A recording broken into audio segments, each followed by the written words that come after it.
العلي العظيم. أعوذ بالله من الشيطان الرجيم. بسم الله الرحمن الرحيم. الحمد لله الذي لا يبلغ مدحته قائلون ولا يحصي نعماه العادون ولا يؤدي حقه المجتهدون. فطر الخلائق بقدرته ونشر الرياح برحمته.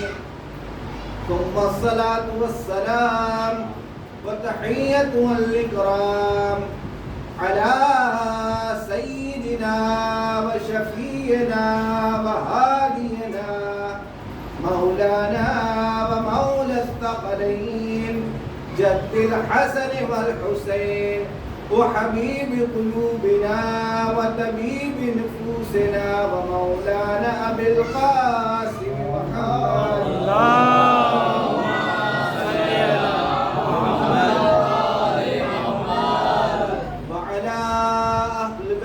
الطيبين الطاهرين المأسومين المظلومين المنتخبين المنتجبين. ولعنة الله على أعدائهم وغاصب حقوقهم ومنكر فضائلهم وقاتلهم من ليلنا هذا إلى يوم الدين. أما بعد، فقد قال حسين عليه السلام: أني لم أخرج أشرا ولا بطرا ولا مفسدا ولا ظلما، وإنما خرجت لطلب إصلاح أمتي جدي، وأريد أن أمر بالمعروف وأنهى عن المنكر، أصير بسيرتي جدي وأبي علي ابن أبي طالب.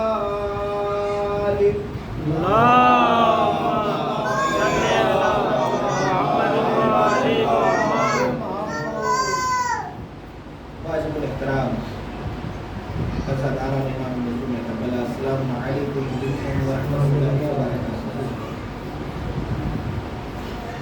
اعزاء، یہ امام عالی مقام کی وصیت کا ایک ٹکڑا ہے تو جس کو سنامِ سخن قرار دیتا ہوں اور روز اس کے ذیل میں چند معروضات آپ کی خدمت میں عرض کرتا ہوں. حسب دستور امام کے کلام کا ترجمہ اور اس کے بعد اس کے متعلق چند معروضات. یہ در حقیقت امام عالی مقام کی وصیت کا ایک ٹکڑا ہے، ایک حصہ ہے.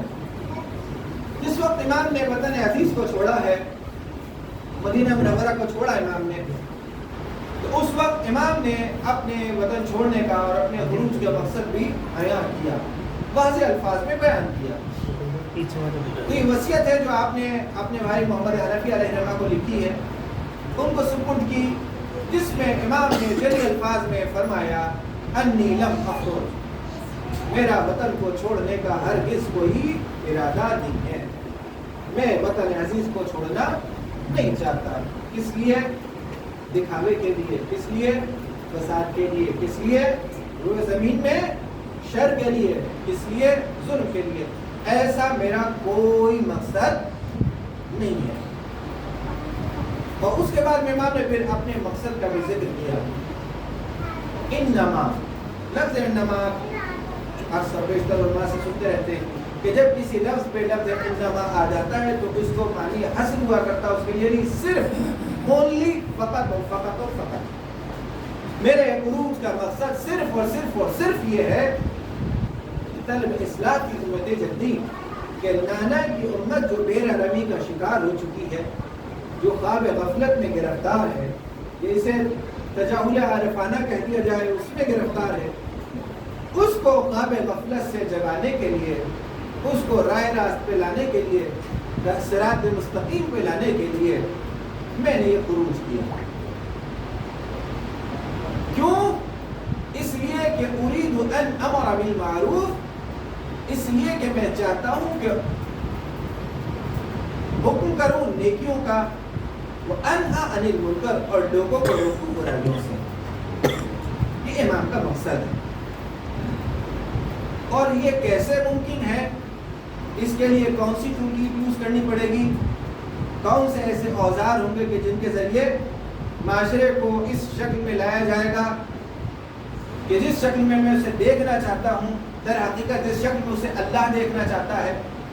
تو اس کے لیے امام نے فرمایا اسیر بسیرت جدی، کہ میں اپنے نانا کی زندگی کو نمونے عمل بنا لوں، وہ سیرت ابی، اور اپنے بابا کی زندگی کو نمونے عمل۔ یہ دو زندگیاں وہ نمونہ عمل ہیں کہ جو کسی معاشرے کو تبدیل کرنے میں مؤثر ہیں۔ یعنی اگر آپ کی خدمت میں نے کل اور اس سے پہلے عرض کیا تھا کہ بعثت سے پہلے نبی مکرم اسلام صلی اللہ علیہ وسلم کے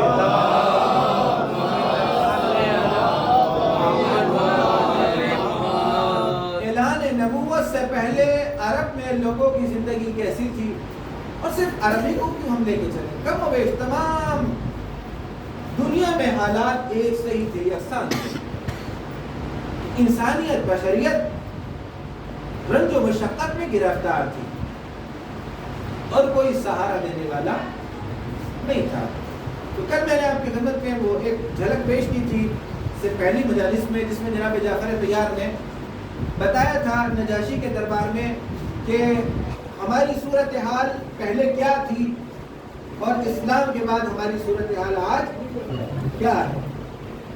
تو در حقیقت یہ کہ رحمت للعالمین کے وجود کی برکت سے اللہ سبحانہ وتعالیٰ نے حضرت انسان پہ احسان کیا کہ اس کو ایک بہترین زندگی اور ایک بہترین نمونہ عمل عطا کیا کہ اگر وہ ان کی زندگی سے وابستہ ہو جائے تو پھر بدترین شرائط میں بھی بہترین زندگی گزارنے کا ہنر وہ سیکھ جائے گا۔ اور اسی کے لیے امام عالی مقام نے یہ بیان کیا۔ اب کوئی اپنے اعتبار سے کچھ بھی مقصد بتائے، وہ اس کی اپنی ذاتی رائے ہوگی، امام کے عمل کے اوپر اس کو تھوپا نہیں جا سکتا، اس لیے کہ جہاں پہ انسان کی فکر کی پرواز تھم جاتی ہے وہاں سے حجت الہی کی فکر کا آغاز ہوا کرتا ہے۔ تو ہم اپنی طرف سے تعین نہیں کر سکتے کہ امام کا مقصد کیا تھا، الا یہ کہ خود معصوم بیان فرمائے کہ ان کا مقصد کیا ہے۔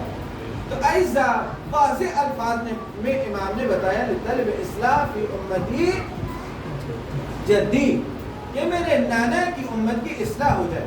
اور ائمہ کو یہ عمل اس حد تک پسند ہے، اس حد تک پسند ہے کہ آپ تمام ائمہ کی زندگی میں جو سب سے زیادہ اہم شے نظر آئے گی آپ اس میں پائیں گے، وہ یہ ہے کہ امت کے اختلافات کا خاتمہ کیا جائے اور امت میں اتحاد پیدا کیا جائے۔ امیر علیہ السلام سے جب سوال کیا گیا کہ آپ خاموش کیوں ہیں، کہا میں نے دیکھا کہ اگر میں اپنے حق کے قیام کے لیے اٹھتا ہوں تو امت انتشار کا شکار بنے گی۔ اور اس سے پہلے آپ دیکھیں کہ جب جناب موسیٰ علیہ السلام طور سے واپس آئے اور دیکھا کہ قوم برابری کا شکار ہو چکی ہے، تو کہا بھائی سے اپنے جناب ہارون سے کہ یہ صورتحال کیا ہے، تو کہا کہ مجھے خوف یہ تھا کہ کہیں ان میں اختلاف نہ ہو جائے، اس میں منتظر تھا آپ کے آنے کا، کہ اتحاد اس تک ضروری ہے۔ اور بالخصوص جب اہل ایمان کی بات ہو تو ان کے درمیان میں تو اتحاد بہت ضروری ہے، اور ائمہ بھی اس چیز کے لیے ہمیشہ کوشاں رہے۔ امت کی اصلاح اور امت کی بات کی طلب اصلاح فی امتی جدی، ایک گروہ کا نام نہیں لیا، کوئی خاندان کا ذکر نہیں کیا، کسی قبیلے کا ذکر نہیں کیا، بلکہ امت کا ذکر کیا کہ امت کی اصلاح ہو۔ انسان کو امت کی اصلاح کے لیے کوشاں رہنا چاہیے۔ ایک دو نمونے آپ کی خدمت میں عرض کروں کہ بازار میں دو مومن ہیں جو آپس میں جھگڑ رہے ہیں، دو مومن ہیں جو آپس میں جھگڑ رہے ہیں، ایک نے دوسرے سے قرض لیا تھا اور اسے ادا کرنے میں دیر ہو گئی اور وہ اس کو قرض ادا نہیں کر سکا. اس کو اپنا پیسہ چاہیے ہے اور وہ ادا کرنے کی پوزیشن میں ہے یا نہیں, واللہ عالم بالصواب. روایت کے جملے اتنے ہیں کہ یہ اس کو پیسہ نہ دے پایا اور بازار میں ان دونوں کے درمیان میں اختلاف ہو گیا. جب جناب مفضل ابن عمر نے یہ واقعہ دیکھا اور بازار میں یہ واقعہ پیش آیا تو ان دونوں کا ہاتھ پکڑا اور اپنے گھر کی طرف لیا. ان دونوں کا ہاتھ تھاما اور اپنے گھر میں لے آئے اور زاروں قطار رو رہے ہیں. ان دونوں کو بٹھایا, اندر گئے اور جانے کے بعد میں تھیلی لے کے آئے. کہا کہ کتنا پیسہ تھا جو تم اس سے طلب کر رہے تھے؟ اس نے کہا جو قیمت ہو گیا. نکال کے اس کے یہ لے جاؤ. اس نے کہا کہ یہ پیسہ کہاں سے آیا؟ بس یہ سننا تھا تو زاروں کا تعلق ہے. کہنے لگے کہ جب میں کوفہ میں گیا, جب میں حج کے موقع پہ گیا تھا نا, تو مدینہ منورہ گیا تو صادق عالم محمد علیہ السلام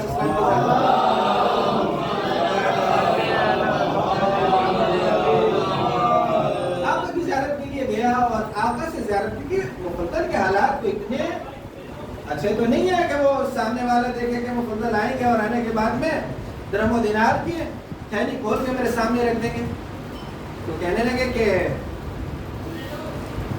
تمہارے پاس کہاں سے ہے؟ انہوں نے بتایا کہ ایسے ایسے میرا ادھر ہوتا ہے, میں یہاں کی خدمت ہے. تو حضرت نے مجھے رقم دی اور کہا کہ دیکھو اس پیسے کو لے جاؤ کیونکہ کوفہ میں میرے چاہنے والوں کی تعداد زیادہ ہے اور اس پیسے کو اپنے پاس رکھ لینا اور کبھی اللہ نہ کرے ان کے درمیان میں کوئی اختلاف ہو نا تو لوگوں کو ہنسنے کا موقع نہ ملے, اس لیے کہ ان کی تکلیف سے ان کے اوپر لوگوں کو جو لوگ ان کے اوپر ہنسیں گے یہ میرے لیے بے چینی کا سبب ہے.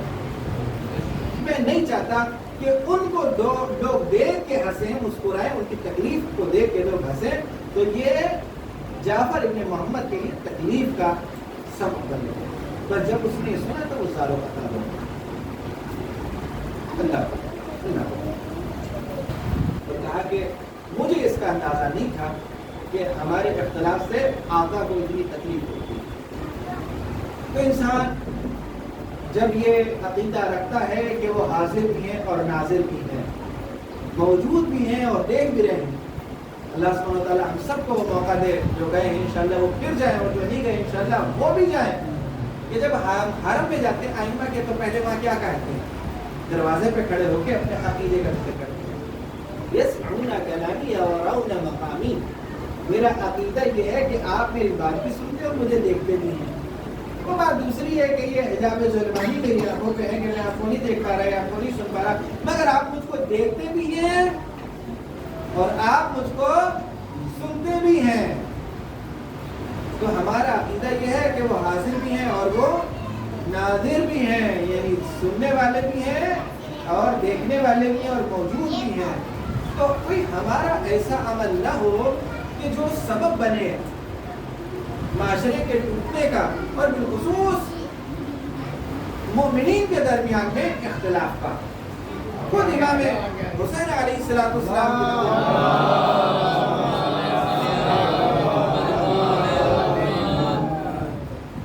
جب امام کی شہادت واقع ہو گئی تو امام سجاد علیہ السلام سے پوچھا گیا کہ یہ امام کی کمر پہ سیاہ نشان کیسے تھے؟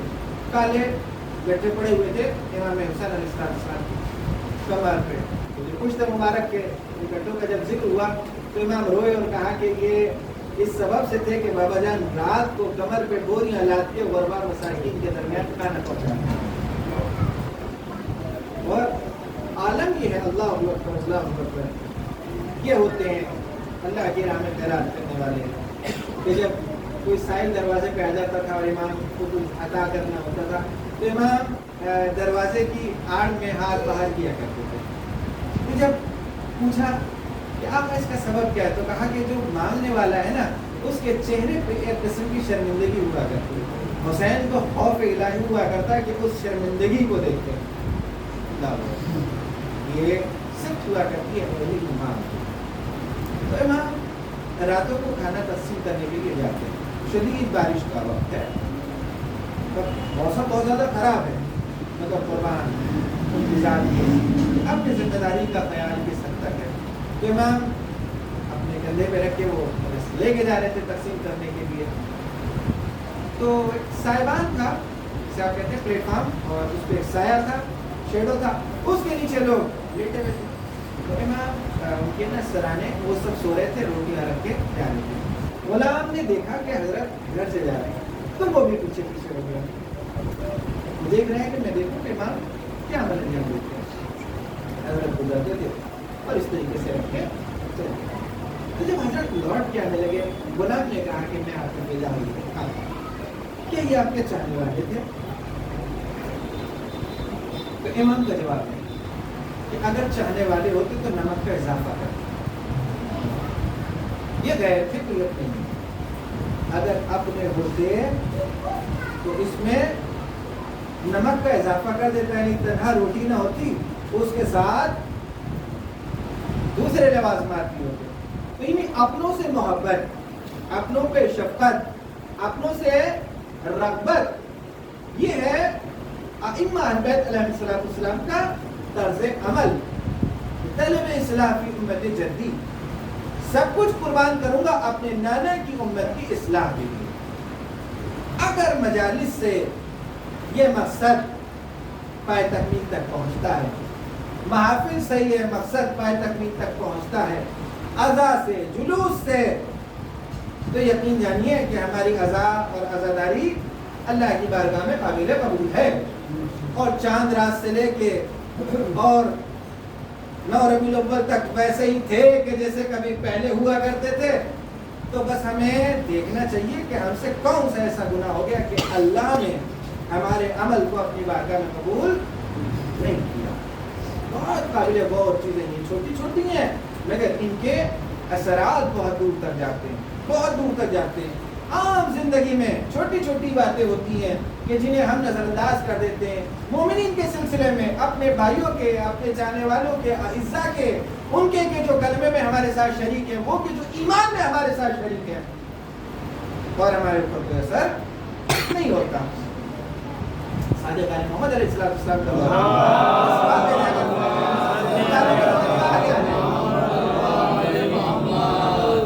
ادھر بھی پنکھا ہے.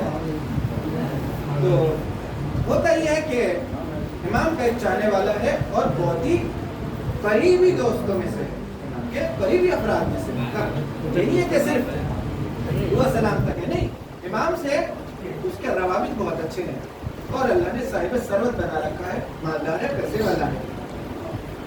تو اس کا ایک پڑوسی بھی ہے,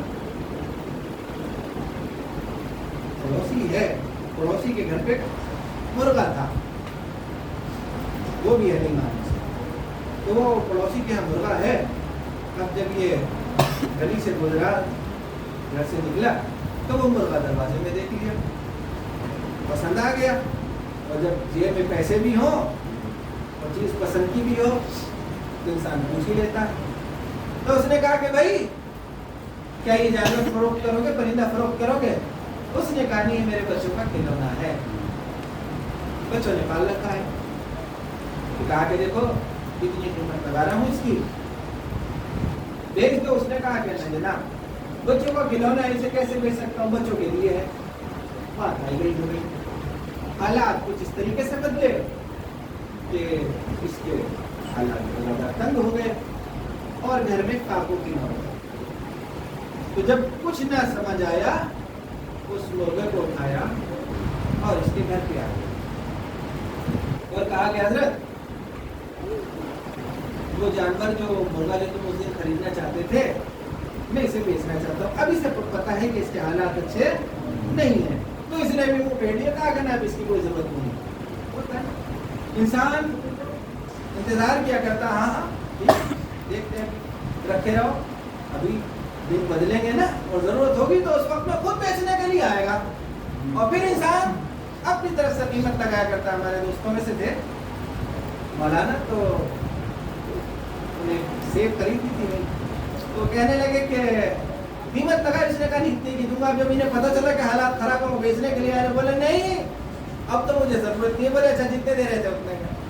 ابھی میں نے انہیں حدیث سنائی. میں نے کہی یہ بہت سخت مرحلہ ہے تو وہی آپ کی خدمت میں عرض کر رہا تھا. تو اب انہوں نے کہا کہ نہ مجھے اس کی ضرورت نہیں ہے. تو اس نے اصرار کیا. اس نے کہا کہ دیکھو یہ تنگی کا وقت ہے. یقین جانو کہ بچے تو اس پہ راضی نہیں ہے مگر کیا کروں ان کی آسائش کا سامان دیکھوں یا روٹی دیکھوں.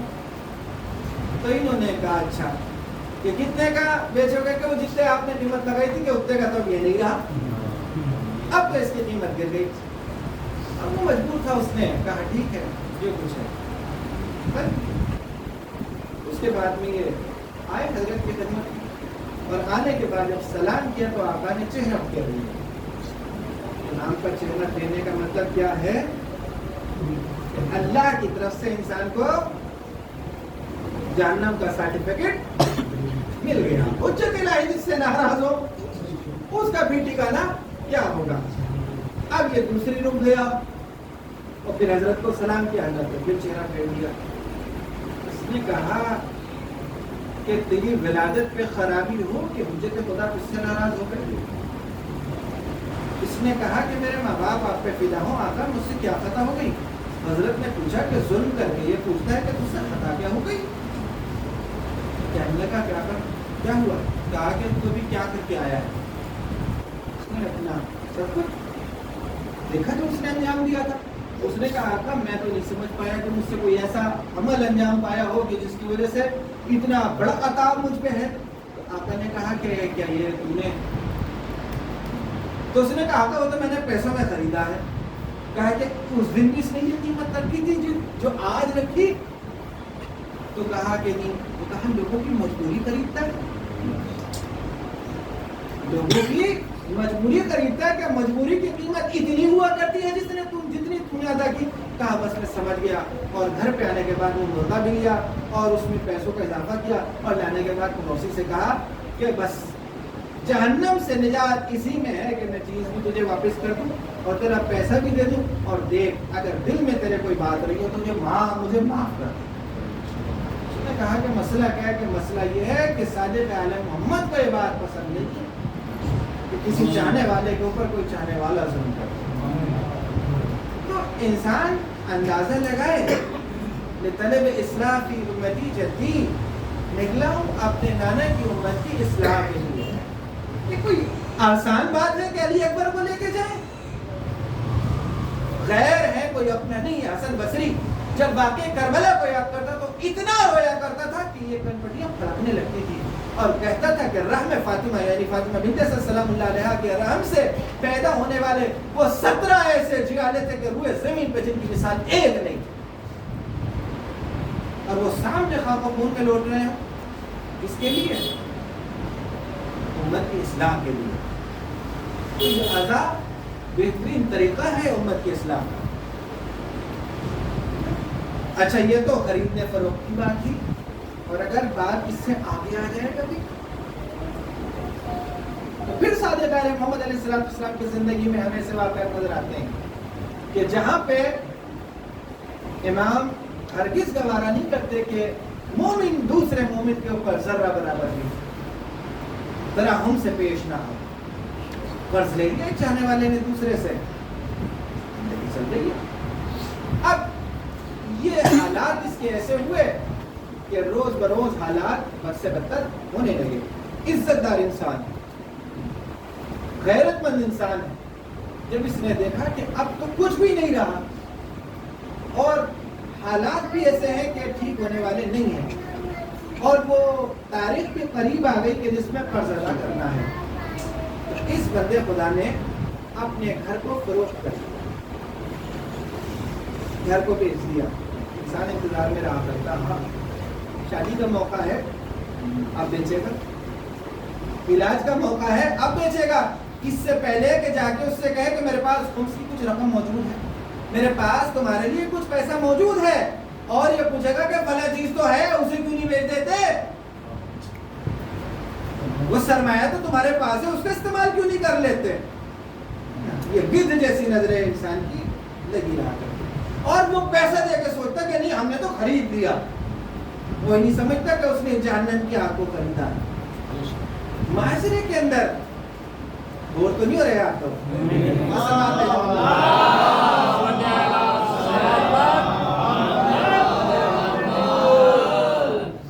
معاشرے کے اندر یہ بہت چھوٹی چھوٹی چیزیں ہیں، مگر انسان کو پتہ نہیں کہ کب، ہے نا؟ یہ تو بہت دور کی بات ہے۔ نبی صلی اللہ علیہ وسلم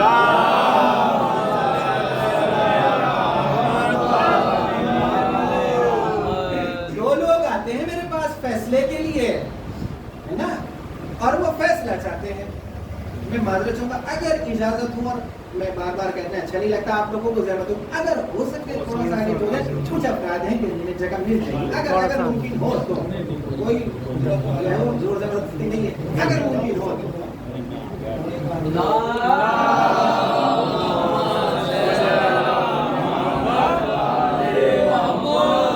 جب دلوں میں جگہ ہوتی نا تو زمین میں جگہ بن جاتی ہے نا۔ تو جناب والا کہا کہ اگر کوئی میرے سے فیصلہ کرا کے چلا جائے نا تو وہ خوش نہ ہو، اس لیے کہ کبھی ایسا ہوتا کہ دو فیصلہ کرانے والے آیا کرتے، ایک بڑا چرب زبان ہوا کرتا ہے اور یہ وہ دنیا بھر کی باتیں کرے گا، اور دوسرا جو ہوتا ہے وہ اپنا مدعا رکھ بھی نہیں پاتا۔ تو میں تو ظاہر پہ فیصلہ کروں گا نا، کیونکہ دنیا میں جو فیصلے ہوں گے وہ ظاہر پہ ہوں گے، ہے نا۔ تو کہا کہ میں تو ظاہر پہ فیصلہ کروں گا، تو ہو سکتا ہے کہ کوئی میرے سے فیصلہ کرا کے جائے اور وہ بہت زیادہ خوش ہو رہا ہو جہنم، مگر اسے علم نہیں ہے کہ اس نے جہنم کما لی۔ تو کوئی میرے فیصلے پہ بھی راضی نہ ہو، وہ خود اپنے دل کو ٹٹولے کہ اس نے آیا صحیح کیا یا غلط کیا۔ یہ نہ سوچے انسان کے ہو تو اس نے فیصلہ کیا سرکار دو عالم نے، مگر اگر سامنے والا مدعی جو ہو وہ اپنا مدعا صحیح سے نہ رکھ سکے اور دوسرا چرب زبان ہو، وہ گھما پھرا کے اس کے اوپر غلبہ پالے، تو فیصلہ تو یقیناً اسی کے ہاتھ میں ہوگا۔ مگر جو فیصلہ کرا کے جا رہا ہے، زبان سے وہ کچھ بھی کہے، اللہ نے زبان اختیار میں دیا، قلب اس کے اختیار میں نہیں دیا۔ ہر بشر جانتا ہے اور اس کا دل اس کو بتاتا ہے کہ تو نے صحیح کیا یا غلط کیا۔ تو لہذا سب سے پہلے انسان اپنے قلب کی طرف رجوع کرے۔ شریعت کے مسائل تو ظاہر کے اوپر ہوا کرتے، میں نے تو خریدا ہے، چھینا تھوڑی نہ ہے، جھپٹا تھوڑی نہ ہے، جھوٹ تھوڑی نہ بولا ہے، سب کچھ واضح ہے۔ مگر قلب سے پوچھے، قلب کیا کہہ رہا ہے کہ اللہ کے حضور کھڑے ہو کے ایسی بیان کر دے گا، اللہ کے حضور یہی سب کچھ کہہ دے گا؟ جناب والا، نماز، روزہ، حج، زکوٰۃ، خمس، ان کا ایک ہی مقصد ہے کہ انسان اپنے رب کی بندگی کی طرف آئے، اور رب کی بندگی کا اثر وجود انسانی میں یہ نظر آتا کہ اس کے دل میں خلق کی محبت بڑھ جاتی ہے۔ اگر نمازوں کے، سجدوں کے، روزوں کے، حج کے، خمس کے بعد بھی اپنی قوم اور ملت سے اسے کوئی سروکار نہیں ہے تو یہ کوئی شے اس کو فائدہ نہیں پہنچا سکتی۔ نماز میں نہیں کہا گیا اہدنا الصراط المستقیم، ہمیں مجھے نہیں کہا گیا، اس میں جو کہنا ایاک نعبد، ہم تیری عبادت کرتے ہیں، میں نہیں کہا گیا، نعبد نہیں کہا گیا، نہیں، سب کے ساتھ شریک کرنا ہے اپنے آپ کو، تنہائی کا کوئی تصور نہیں ہے، نہیں، اجتماعی طور سے سب کے ساتھ 2.5 اینٹ کی مسجد بنانے کا اختیار کسی کو نہیں دیا گیا ہے نا۔ تو یہ اجتماعی دعائیں ہیں جو کی جا رہی ہیں، ان کا اثر نظر آتا ہے، ٹھیک ہے نا۔ تو انسان کبھی کبھی انہی میں الجھ جاتا اس وقت، ہے نا، نوافل بھی میری نہیں چھوٹتی، یہ بھی میرا نہیں چھوٹتا، اور اگر خلق سے اس کا رابطہ صحیح نہیں ہے تو کوئی شے اس کو فائدہ نہیں پہنچا سکتی۔ یہ تو ایک قسم کا دھوکہ ہے کہ جس میں وہ مبتلا ہے۔ ایک شخص ہے، آقا علیہ السلام کی خدمت میں حاضر ہوا اور کہنے لگا نبی اللہ میں اسلام لے لیا، دیہاتی ہے، تو وہ زبان ہے اس نے، یہ تو میں نے اچھے الفاظ میں کہا کہ آقا، اس نے کہا ہے محمد صلی اللہ علیہ وسلم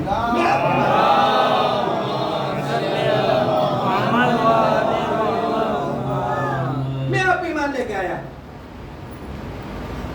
اچھا یہ بتاؤ میرے پہ فرض کیا ہے؟ کہا کہ تجھ پہ 5 وقت کی نماز فرض ہے. کتنی رکعتیں؟ 17. قسم ہے اس ذات کی کہ جس نے آپ کو نبی بنا کے بھیجا، نہ 16 پڑھوں گا نہ 18 پڑھوں گا. کتنی پڑھوں گا؟ اچھا اور کیا فرض کیا؟ ماہ مبارک کے رمضان کے روزے.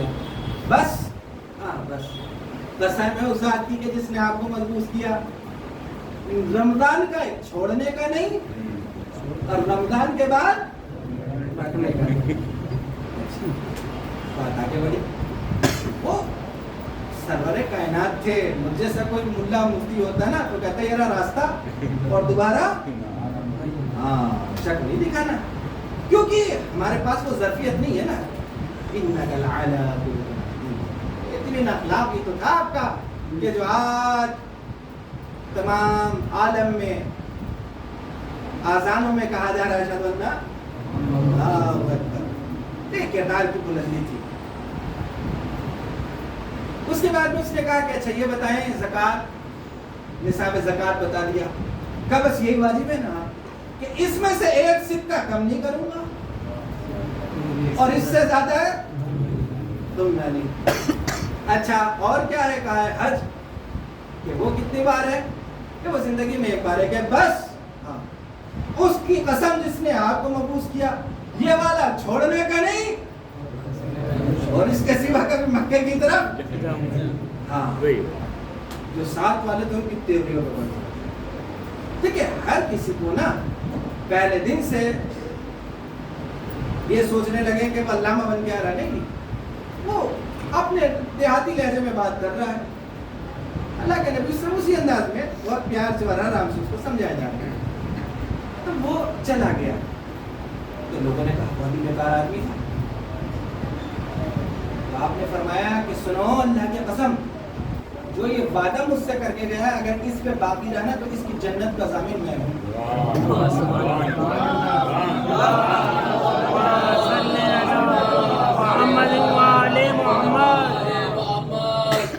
اس کی جنت کا ضامن. واجبات اتنی ہے جو اللہ نے واجب کیا ہے وہ واجب ہے. اس کے بعد میں جو کچھ ہے وہ مستحب ہے.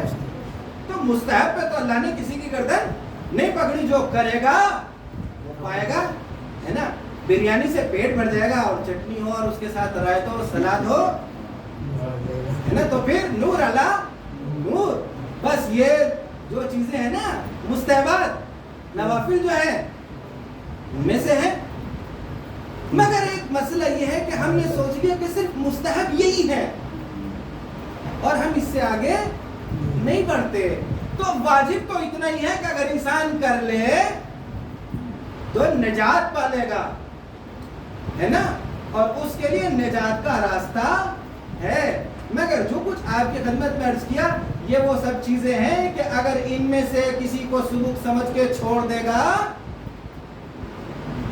تو پھر اسے خبر بھی نہیں ہوگی اور وہ کب جہنم کو اپنے مال سے خرید لے گا. تو واجبات کے ساتھ ساتھ ان چیزوں کی طرف بھی اس کی نظر ہونی چاہیے کہ جو اس کے لیے جہنم کے باب کو کھول رہی ہیں یا جنت کے دروازوں کو اس کے اوپر بند کر رہی ہیں. میں نے یہ کہنا عرض کیا کہ شریعت یہ کہہ رہی، شریعت تو اتنی ہے جتنا میں آپ کی خدمت میں عرض کر دیا کہ نماز 5 وقتی، روزے رکھ لیے، بس اتنا بھی کر لے تو وہ پکا مومن ہے، اللہ کے نزدیک پکا مسلمان ہے نا. تو مگر دنیاوی معاملات جو ہے نا ان میں وہ تو اور سوچ سمجھ کے چلے. جیسے عرض کیا آپ کی خدمت میں کہ بھائی میں تو اپنا مالک تو لیا، میں نے کوئی غلط کام تھوڑی نہ کیا، خریدا ہی تو ہے، چھینا تھوڑی نہ ہے. دیکھ لے کہ اللہ کے حضور وہ کیا بیان کرے گا. ہے اس میں اتنی جرات کہ پولیس رات پہ کھڑے ہو کے کہہ دے کہ میں نے تو بالکل اہل شریعت پہ عمل کیا تھا؟ نہیں کر سکتا. تو وہ شخص جناب والا اس نے وہ گھر بیچا. اچھا اس کو بھی معلوم ہے کہ یہ گھر بیچ کے آیا اور اس کو اس نے وہ قیمت ادا کر دی اور اب وہ اپنے بچوں کو لے کے صحرا میں خیمہ لگا کے رہنے لگے، شہر میں کچھ بھی نہیں رہا، صحرا میں چلا گیا شہر سے باہر اور خیمہ لگا کے بچوں کو اس میں چھوڑا۔ یہ جو ہے وہ امام کے ساتھ نماز کے لیے آیا، ایسا مل گیا، مل گئی۔ امام کی خدمت میں جب آئے تو حضرت نے وہی جو اس سے پہلے کے ساتھ ہوا اس سے کلام نہیں کیا۔ اس نے بے ساختہ پوچھا کہ آقا مجھ سے کیا خطا ہوا؟ حضرت نے پوچھا کہ تمہارا دوست تھا، تمہارا چاہنے والا، تو کہا کہ آقا وہ تو میرا قرضی تو تھا، تو میں نے اپنا قرضی اس کو مجھے قرض کر دیا۔ نے فرمایا کیا اس کے بغیر تمہاری زندگی تم پہ تنگ ہو جاتی؟ کیا اس کے بغیر تم فقر و فاقہ میں مبتلا ہو جاتے؟ اس نے کہا کہ نہیں، کہا کہ تمہاری زندگی پہ تو کوئی اثر نہیں پڑ رہا تھا، مگر اگر اسے کوئی دن کی مہلت دے دیتے تو آج اس کے بچوں کے سر پہ سے چھت نہ جاتی۔ اس نے کہا کہ آقا کیا یہ میں نے ظلم کیا؟ نے فرمایا کہ اسے ظلم نہیں تصور کرتے۔ بس جب اس نے امام کی زبان سے جملے سنے، لوٹا اور جانے کے بعد وہ پیسہ واپس کر کے اس کے گھر کو دیا، اور گھر کو لینے کے بعد اس کی خدمت میں آیا اور آنے کے بعد ہاتھ جوڑ کر اس کی کہا کہ مجھ سے یہ پیسہ بھی تمہارا، یہ گھر بھی تمہارا، میں نہیں چاہتا کہ صادق آل محمد کی ناراضگی اس سبب سے ہو، میری دنیا بھی برباد ہوگی، میری آخرت بھی برباد ہوگی۔ لطلب اصلاح امت جدید، میں چاہتا ہوں کہ امت کی اصلاح ہو۔ اب کوئی اسے یہ نہ سمجھنے لگے کہ میں بھی قرض لے کے بیٹھ جاؤں اور جب وہ لینے والا ہے تو اسے کہہ دوں پتہ نہیں ہے، اسلام ادھوری بات نہیں کیا کرتے۔ دیکھو وقت تو آپ لوگوں کا ہو گیا، اب اجازت دیں تو میں بات مکمل کروں۔ ہے اجازت؟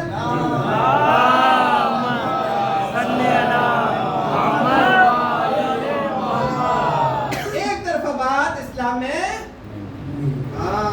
کہ یہ سوچ لوں میں احمد عقبہ جنت کی طرف جانے والا راستہ گھاٹی عقبہ کہا کرتے ہیں عربی میں، اس تنگ راستے کو جس کی ایک طرف اتنی اونچی پہاڑی ہو کہ جس پہ چل جانا ممکن ہو اور دوسری طرف اتنی گہری کھائی ہو کہ اترنا ناممکن ہو، پتلی سی پگڈنڈی ہو کہ جس پہ جانا قرآن نے کہا فلک تک منا فلک گزر نہیں سکتے۔ کہ میں کیا پتا وہ عقبہ کیا ہے، وہ جنت کا راستہ کیا ہے، وہ جہنم سے گزرگاہ کیا ہے۔ فقر عقبہ گردنیں چھوڑانا، قرض کا معاف کرنا، یہ اپنی جگہ، مگر اگر کوئی لے کے اور لے ہی اس نیت سے کیا واپس نہیں کرنا، اب واپس نہیں کرنا۔ ارے بھیا تم دے تو دو، دے دیں گے تمہیں، تم پہ تو کچھ ہے نہیں تو دو گے کیسے؟ کہ دینے کے لیے تھوڑی نہ لے رہے ہیں، ہزار منتیں کر کے کہ بس نہیں تو اس کی قسم اس کی قسم یہ ہے وہ، اور اس کی شریعت میں کہا۔ میں آپ کو بتاؤں ہم ایک طالب علم ہوا کرتے تھے، طالب علم تو آج بھی اور انشاءاللہ ہمیشہ رہیں گے اللہ سبحانہ تعالیٰ چاہے تو میں نجف کی قوم کی بات بتا رہا ہوں کہ جب دوست احباب پیسہ دیا کرتے تھے تو قرآن کا حکم یہ ہے کہ جب قرض دو تو لکھ لو۔ ہماری خطا یہ ہوتی کہ ہم قرض دیتے وقت لکھتے نہیں، اور اس کے بعد میں پھر ہم تو وہ کہا کرتے تھے کہ تو میرا عزیز ہے، تو میرا سب کچھ ہے، مگر حکم الہی ہے کہ لکھ، سائن ہو گئے دونوں طرف، تو 100 روپے کیوں نہ ہو وہ لکھ کے دیا کر کہ یہ عطا ہوگی تو چھوڑ دی جائے گا، مگر یہ قرض تو نے بہوانے قرض لیے ہیں تو پھر قرض کی شرائط کے ساتھ اب جب لکھ دیا جاتا نا تو میں آپ کبھی اپنی زندگی میں سے اپنا کے دیکھیں، لکھ کے دیں آپ، اس کے بعد دیکھیں کہ پھر وہ انشاءاللہ پیسہ ملے گا۔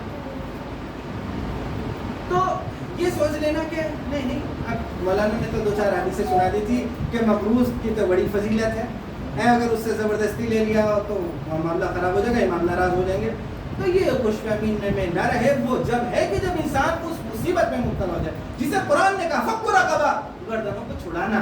گردنوں کو چھڑانے کا مطلب یہ ہے کہ وہ بیچارہ اچھے حالات میں تھا، اللہ نہ کرے ایسی بیماری میں مبتلا ہو گیا کہ نہ کہاں پہ جا سکتا ہے، نہ کاروبار چل سکتا، ننے بچے گھر پہ رہ گئے، اس وقت میں انسان نے اس کو قرض دے رکھا تھا، تو قرآن نے کہا آپ نے اگر اس کو قرض دے رکھا ہے تو بطور خمس آپ اس میں سے مار سکتے اور اسے کہتے ہیں کہ بھائی تمہارا ہو گیا، معاف کر دیا۔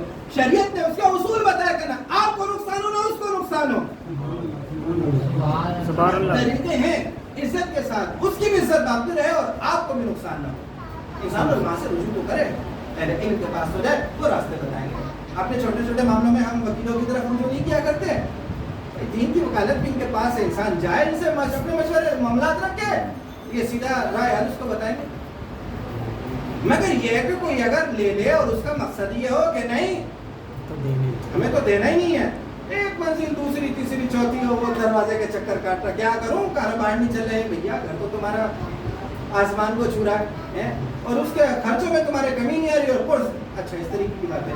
تو ایسے افراد کے لیے آپ کی خدمت میں عرض کروں کہ جب کوئی جنازہ نبی صلی اللہ علیہ وسلم کی خدمت میں آتا تھا تو آپ سب سے پہلے یہ پوچھتے تھے کہ مقروض تو نہیں ہے, قرض تو نہیں اس نے لے رکھا تھا. اگر کوئی کہتا تھا کہ ہاں جی تو میرا مقروض ہے تو پھر حضرت کہتے تھے اپنے بھائی پہ نماز پڑھو, اللہ کے نبی پہ نماز نہیں پڑھتے. یہاں تک کہ کوئی کھڑے ہو کے یہ کہے کہ میں ضامن ہوں اس کے قرض کا, میں ادا کروں. اب آپ سمجھ لیں کہ مقروض کے جنازے پہ اللہ کے نبی بھی نماز نہیں پڑھتے تھے, کہتے تھے آپ لوگ پڑھ دو اپنے بھائی کے جنازے پر, مگر میں دعائے رحمت نہیں کروں اس کے لیے. کربلا میں جب امام جا رہے ہیں, زیاد بن عبداللہ مشرقی کے ساتھ ایک شخص اور کے ساتھ, تو اس نے کہا کہ آقا میں مقروض ہوں. حضرت نے کہا پہلی جاؤ, اس لیے کہ مقروض کو اپنے ساتھ کربلا میں نہیں لے جا سکتا. اور عام اعلان کیا تھا کہ کوئی مقروض میرے ساتھ نہ آئے. روایت کے جملے یہ ہیں کہ شہید کے خون کی پہلی بوند زمین پہ نہیں گرتی اس سے پہلے وہ جنت میں اپنے مقام کو دیکھ لیتا. الا مقروض, مگر مقروض کے, اگر وہ شہید بھی ہے نا راہ حق اور وہ مقروض ہے, قرض لے کے دنیا سے گیا ہے نا, اس کی نجات بھی ادھر میں ہے. تو انسان غور کرے. دیکھیے یہی مجالس ہے نا. اب موقع نہیں ہے کہ آپ کو بیٹھ کے میں سناؤں یا آپ میرے پاس بیٹھ کے آ کے, اس لیے کہ پھر چائے پہ جو ہے وہ سیاست کی گفتگو ہوا کرتی ہے. تو یہاں پہ تو انسان کو یہی ذکر کرنا ہے نا. تو اگر اجازت ہو بس ایک آخری واقعہ اور اس کے بعد میں انشاءاللہ مسائل پہ ہے اجازت, اگر ہے تو صلی اللہ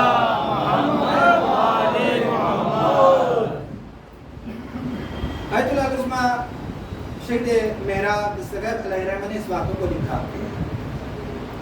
کیا لکھتے ہیں کہ اودھ سے, ہندوستان سے ایک شہزادہ عراق کی اتباع کی زیارت کے لیے لے آیا. ایسی بات ہے شہزادہ ہے تو ساتھ یاد بھی لے کے گیا, رقم بھی ہے, پیسہ ایسا کچھ. اب اے ٹی ایم سسٹم تو نہیں تھا, ویزا کارڈ تو اس کے پاس نہیں تھا, تو جو کچھ تھا بیچارہ اپنے ساتھ باندھ کے لے کے گیا تھا, کہاں اس کو لے کے گھومتا. تو اس نے نجف کے قاضی کو سمجھا کہ بھائی یہ قاضی صاحب ہیں, جج صاحب ہیں, ان سے معتبر کون ہوگا, اور اس نے سب کچھ ان کے پاس رکھوا دیا. کہا کہ میں زیارت کر کے آ جاتا ہوں اور اس کے بعد اپنے وطن جانا ہوگا, تو یہ زیادہ رہا پیسہ آپ کے پاس رکھا ہے, میں آپ سے لے لوں گا. قاضی خوش ہوا اور اس نے رکھ دیا. کہا شہزادے وہ بیچارہ مسافرت میں ہے, پیسہ ختم ہو گیا, اب پیسے تو نہیں رکھ سکتا اپنے پاس, جتنے تھوڑے بہت رکھے تھے وہ ختم ہو گئے. آ گیا کہ حضرت ہاں پیسہ. تو اس نے کہا کہ تمہارے ساتھ کوئی گواہ بھی آیا تھا کیا؟ تو اس نے کہا کہ نہیں گواہ تو کوئی نہیں تھا. میں نے سوچ لو ہو سکتا کوئی گواہ ہو. اس نے کہا نہیں میں تو اکیلا آدمی, میرے پاس کون گواہ ہوگا. تو اس نے کہا کہ بھئی یہ بتاؤ تم نے مجھے کیا دیا تھا. تو اس نے کہا کہ میرا پورا کھا کے گیا تھا کہ تمہیں شرم نہیں آ رہی کہ تم قاضی کے اوپر الزام لگا رہے ہو. بتا گیا کہ مسئلہ کیا ہوا. تو اس نے کہا میں آپ کے پاس رکھوا کے گیا تھا, بندے خدا میں سبیل ہوں, حالت سفر میں ہوں, مسافر ہوں, میرے پہ تو کچھ بھی نہیں ہے, مجھے لوٹ کے وطن بھی جانا ہے. کہا کہ اگر زیادہ یہاں پہ شور ہنگامہ کرو گے تو پر پتہ ہے کہ تمہارے اوپر کون سی سزا لگے گی. کون سی دفعہ لگا دیجیے, وہ تو قاضی ہے, سارے اختیار اس کو حاصل ہے. اب یہ خاموش ہو گیا. اس نے کہا اگر اس سے زیادہ بحث کروں گا تو ابھی تو آزادی ہے, آزادی بھی سب ہو جائے گی. بس وہیں پہ آیا کہ جو خلق کی جائے پناہ ہے, اور جناب حمید کے روزے پہ آ کے رویا، گریہ کیا، اور اس کے بعد کہا کہ وطن سے بہت دور غریب الوطن، میری مدد کریں، مجھے میرے وطن تک پہنچا دیں۔ اعجاز سے پہنچا سکتے تھے کہ اس سے پہلے ائمہ نے لوگوں کو نہیں پہنچایا ایک جگہ سے دوسری جگہ؟ پہنچایا، دعا کی قیس خانے میں، اور جب آنکھ کھلی تو کہیں اپنے آپ کو اور پایا۔ تو 3 لڑز کو اس کے ساتھ بھی ہو سکتا تھا، مگر امام نے ایسا نہیں کیا، دوسرا طریقہ ہوا یہ کہ یہ روتے روتے سو گیا، رات کا وقت ہے، آقا کو خواب میں دیکھا۔ حضرت نے فرمایا جو شہر میں سب سے پہلے والد ہو تو اس سے اپنا مطالبہ کا جو معاملہ ہے وہ رکھنا اس کے سامنے، اور وہ تمہیں تمہارا پیسہ دلا دے گا۔ یہ صبح کو سب سے پہلے فجر کے بعد شہر سے بات نکل گیا، شہر سے باہر ایک بوڑھے کو دیکھا جو سر پہ لکڑیوں کا گٹھا رکھ کے چلا، اس نے کہا اس سے اپنا بوجھ تو اٹھتا نہیں ہے، یہ قاضی کے سامنے میرا معاملہ، تو کہوں بھی کسی ایسے سے کو جو آگے کم سے کم اتنا تو ہو کہ گریبان پکڑ لے، یہ اس حال میں تو نظر نہیں ہے۔ اس کے بعد وہ بیٹھا رہا، اب تو لوگ آئے ہوں گے، اس نے کہا ہوگا، انہوں نے کہا کہ چکر میں پڑ رہے ہو قاضی کے خلاف، ہم سے مدد لے رہے تو اپنا کام کرو۔ اب وہ دن گزر گیا، رات آئی، پھر سو گیا، پھر روتے روتے ذریعہ مقدس پہ یہی ہوا، اور رات کو پھر حضرت کو خواب میں دیکھا، حضرت نے کہا کہ اس سے کہو، پھر صبح ہوئی، پھر کیا دیکھا کہ وہ ضعیف و ناتواں اپنی کمر پہ لکڑیوں کا بوجھ لاتے ہوئے چلے آ رہے۔ اس نے کہا کہ یہ بندہ ہی کچھ صبح صبح نظر آتا ہے، معاملہ میرا سنگین ہوتا چلا جا رہا ہے، سختی بڑھتی چلی جا رہی ہے، جیب میں پیسے نہیں ہے، فقر و فاقہ میں کیسے گزاروں اس لاچاری زندگی۔ اور پھر اس کے بعد میں جو لوگ اسے لگا ہوگا کہ یہ دلوا دیں گے، ہٹے کٹے اس نے پھر ان سے کہا، انہوں نے کہا کہ بات تو صحیح ہے، قاضی کے خلاف ہم سے گواہی دلوا رہا، اپنے راستے لے، اور بے وطن لوگوں کو کون پوچھتا ہے، مسافروں کو کوئی سنے گا۔ یہ معاملہ اس طریقے سے، یہ تیسری رات بھی سویا، شب جمعہ کی دعائے رد، شب جمعہ کا انسان خاص طور سے، میرا ابھی ابو کے بچوں نے کہا تھا بجان گناہوں کی بخشش کی دعا کرتے ہیں، تو کہا تھا کہ ہاں دل کی، اور روکے رہے تھے شب جمعہ کو۔ شب جمعہ کی بڑی فضیلت، شب جمعہ ہے وہ گریہ ازاری کرتے سوئے۔ آج جناب امیر نے کہا جو میں کہتا ہوں اس پر عمل کیوں نہیں کرتا؟ تو کہا کہ آپ کا کیا ہوا؟ کہا اس بوڑھے سے کہیں پوری بات کہتا ہے۔ تو اس نے کہا کہ آپ یہ، تو کہا جتنا کہا اتنا کر۔ کہ صبح جب ہوئی تو یہ پہنچا تو اس نے کہا صاحب زیادہ 2 دن سے تمہاری انتظار دیکھ رہا ہوں۔ تو کہا کہ جن سے تیرا رابطہ نیا نیا ہے نا، ان سے ہمارا رابطہ بہت پرانا ہے، اور اللہ کی بات الگ ہو، انشاءاللہ اگر حیات رہی تو کچھ واقعہ اولیاء کے دل آپ کی خدمت میں عرض کروں۔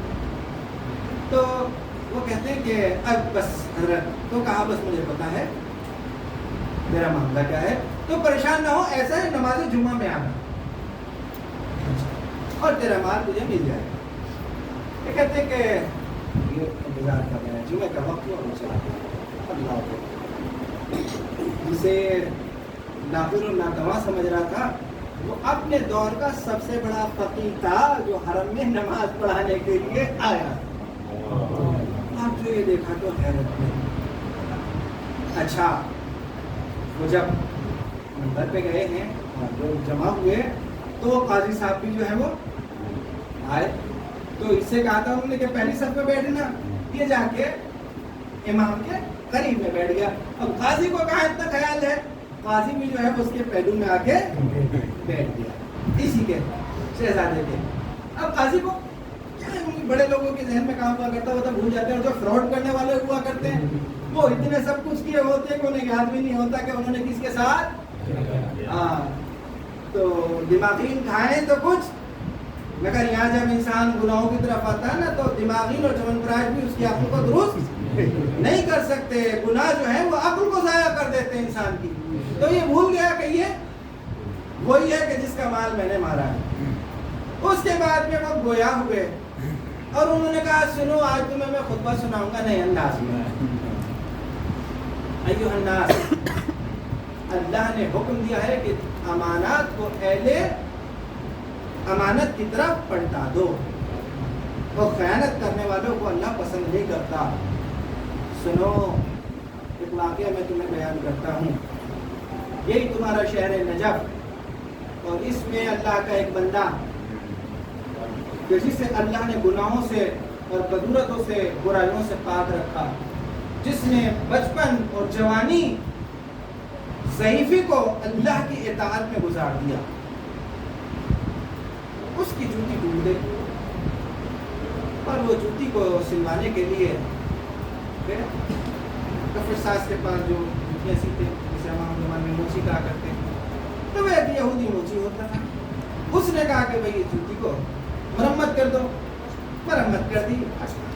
آپ خود یہاں پہ جوتی کٹوائیں تو 10 12 15 روپے کچھ ایسی ہوتے ہوں، اس سے زیادہ تو نہیں ہوتے، تو کچھ ایسی ان کے دور میں بھی ایک کوئی سکہ تھا، لمبی تھی وہ، اب انہوں نے دی تو اس پہ ایک سکہ باقی رہ گیا، قیمت پہ زیادہ کبھی میں تو اس میں کوئی ایک سکہ باقی رہ گیا، 10 روپے میں سے 1 روپے 2 روپے ایسی کچھ تو ہوگا۔ تو کہنے لگے کہ اس نے کہا کہ کوئی بات نہیں حضرت، آپ کا آنا جانا رہا کرتا، کل دے دینا۔ چلے گئے۔ اب دوسرے دن آئے تو کہا کہ وہ ٹھکانے پہ نہیں ہے، تو انہوں نے پوچھا کہ بھیا اس کا کیا، یہ کہاں پہ ہے؟ تو کہا اس کا انتقال گئی ہو، بازار میں نہیں کہہ رہے تھے، ارے کل کو لگ جائے گا، کل کو کیا لگ جائے گا، نہ تیرا علم مجھے کہ تیرا گھر کہاں ہے، نہ تجھے میرا علم ہے، مجھے محتاج ہے تو تو مطالبہ نہیں کر سکتا، تجھے محتاج ہے تو میں تجھے کہاں ڈھونڈوں گا؟ یا چیز کو کم کر لے یا قیمت کو معاف کر دے، ایسے انسان نہ آئے تو 2 روپے ہیں کل کو ہو جائے گا، کل لگا لینا، نہیں معاملہ بھی نہ تو آئی گئی جناب والا یہ اپنے گھر پہ آ گئے۔ اب ہوتا یہ ہے کہ کچھ دن گزر گئے اور پھر خواب میں وہ کہتے ہیں کہ اس نے دیکھا کہ محشر برپا ہے اور اس کو جنت کا سرٹیفکیٹ ایشو کر دیا گیا۔ اب جب یہ لے کے چل رہا تو بڑے خوشی کے ساتھ گزرا، پلے سرات پہ اس کی ملاقات ہوتی ہے ایک شعلے سے بھڑکتے ہوئے انگارے جیسے، جسے جہنم کی طرف لے جایا جا رہا ہوتا۔ وہ کہتا ہے ذرا رک جاؤ کہ میرا قرض کسی پہ باقی ہے۔ اب مولانا جو تیزی جا رہے ہیں وہ کہتا حضرت کہاں، جنت پہ، کیسی جنت، ابھی رکو، ابھی تو حساب باقی ہے۔ تو فرشتوں نے کہا کہ بھائی کیا مسئلہ ہے؟ کیا مسئلہ یہ ہے کہ انہوں نے جوتی ٹکوائی تھی اور ایک سکہ باقی رہ گیا تھا۔ تو کہا کہ کفن میں تو جیب ہوتی نہیں ہے، یار کون سی جیب، اور تو سکے کا کیا کرے گا؟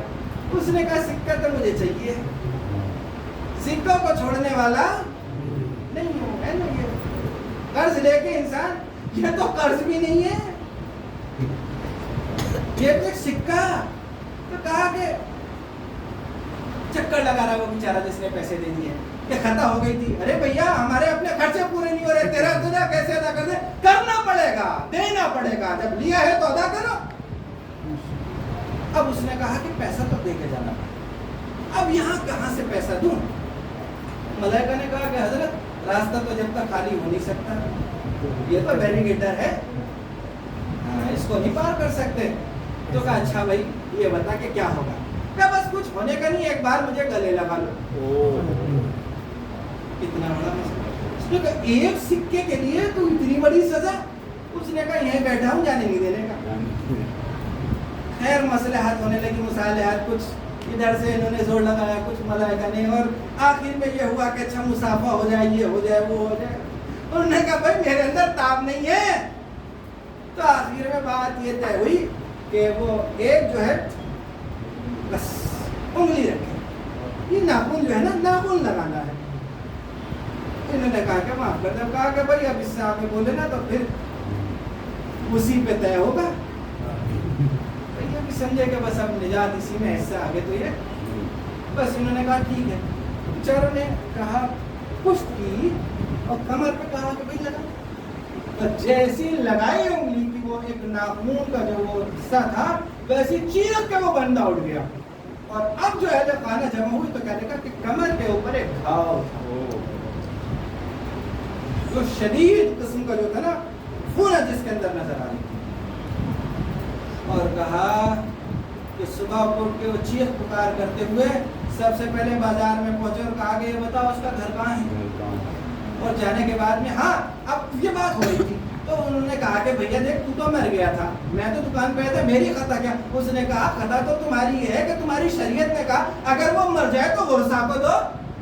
یہ کہہ کے گردن نہیں چھڑا سکتے. ارے 20 سال پرانی بات ہو گئی جی اللہ معاف کر دے گا، ایسے معاف کر دے گا، اولاد تو زندہ ان کو دے کیا ان کا حق ہے. تو کہا کہ مولانا صاحب میری اولاد تو زندہ تھی، میں تو مر گیا تھا، وہ سکہ ان کو کیوں نہیں دیا؟ بس صبح اٹھنے سب سے پہلے دوڑے ہو جانے کے بعد میں گھر والوں کو وہ سکہ دے گیا اور اس کے بعد کا ایوب الناس. معلوم ہے کہ وہ زخم کتنے سال پرانا ہے؟ 20 سال سے اس کی تکلیف میں وہ شخص مبتلا ہے اور ممبر پہ اپنی کمر پیچھے کی طرف اپنی کمر کو ان کے سامنے ظاہر کیا اور اب جو انہوں نے اپنا کرتا اٹھایا کمر کے اوپر وہی 20 سال پرانا زخم تھا اور کہا کہ وہ شخص میں ہوں. اور یہ اللہ کا احسان ہو گیا کہ سزا مجھے دنیا میں مل گئی اور دنیا میں میں نے سکہ دے دیا. تو سکہ دینے کے بعد اس مصیبت میں آیا کہ 20 سال سے تکلیف میں مبتلا ہوں. اب یہ بتاؤ کہ جو لوگوں کا اتنا مال ہڑپ جائے اس کا کیا ہوگا؟ قاضی کی نظر اس پہ گئی اور کہا کہ صاحبزادے تم سے کام ہے جمعے کے بعد یہی رہنا. نماز ہوئی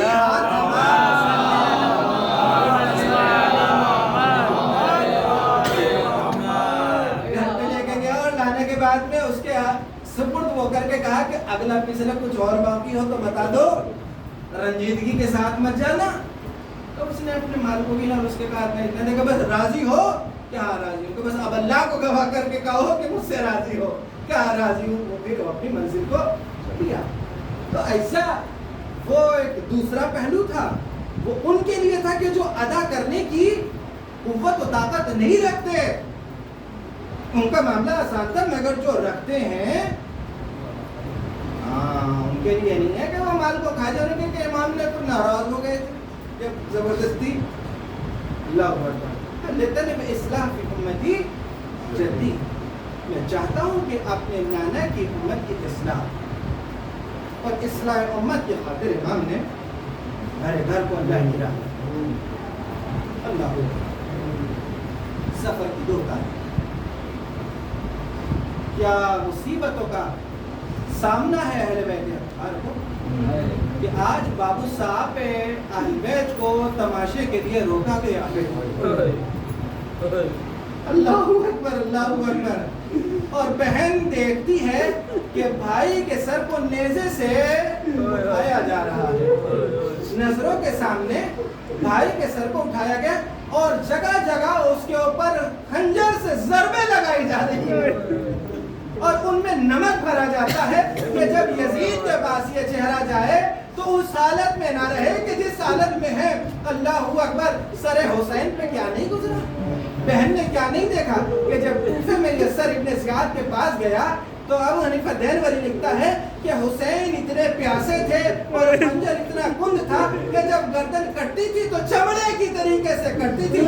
اتنی بے ترتیب کٹی ہے کہ حسین کی گردن کی رگیں اور کھال کے کچھ ٹکڑے لٹک رہے تھے. ابن زیاد نے کہا، ملون نے کہا کہ دیکھو یزید کے پاس بھیجنا تو انہیں دوبارہ سے اکسار کر کے بھیجنا. دوبارہ سے گردن مریدہ کے اوپر خنجر چلایا گیا، رگوں کو کاٹا گیا ہے اور رگوں کو کاٹا گیا اور کھال کو کاٹا گیا. بہن نے یہ بھی دیکھا تھا اور آج پھر بھائی کے سر کو دیکھا کہ اس پہ ضربیں لگائی جاتی ہیں اور ان میں نمک بھرا جاتا ہے اور بہن کی نظروں کے سامنے بھائی کے بالوں کو کیسوؤں کو باب توما سے باندھ دیا گیا. شام کے بچے اس کے اوپر پتھر مارتے ہیں اور بہن بے بس دیکھتی ہے، جوان بیٹا بے بس دیکھتا ہے.